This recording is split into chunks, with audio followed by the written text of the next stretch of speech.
It's Kaz here from KAMG, and today I'm here to kind of run you through a client that is in the home appliances space. So this, looks at furniture, electronics, that kind of stuff ultimately.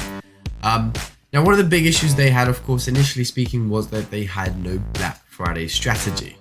So obviously this meant that there was a big lack of potential revenue that they were leaving on the table every year as well as every month for ongoing email pushes.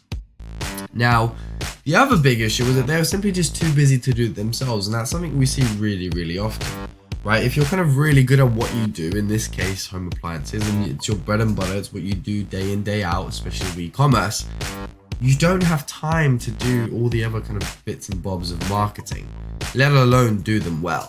And that's kind of a key area as to where we tend to step in often with a lot of projects. It's working with businesses who are successful already in some degree in their own right, and ultimately we're here to kind of take it to the next level. Now, what was interesting here as well is that these guys have been burned by another agency before. Happens way too often,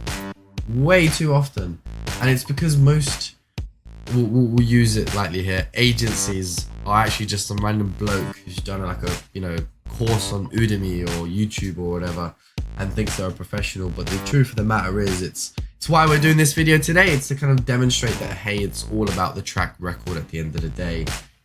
What have you done before? How well have you done it? That kind of stuff. And that's kind of what really helps us and sets us apart, because we're more strategy focused. Now, outside of that, looking into the raw numbers, of course, so these guys had achieved 62% in revenue so far from email. In total, that's just south of $100K a month in retained revenue generated from email alone, right? So this doesn't count for Facebook ads or SEO, Google ads, any of that good jazz, and that's where things get really interesting.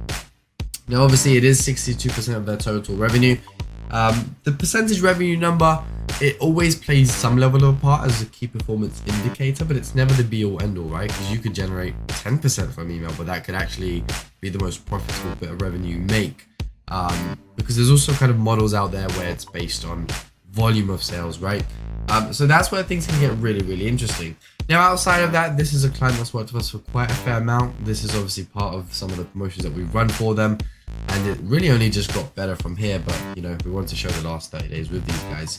So I hope that makes sense. If you'd like to make that your project, get in touch. Cheers.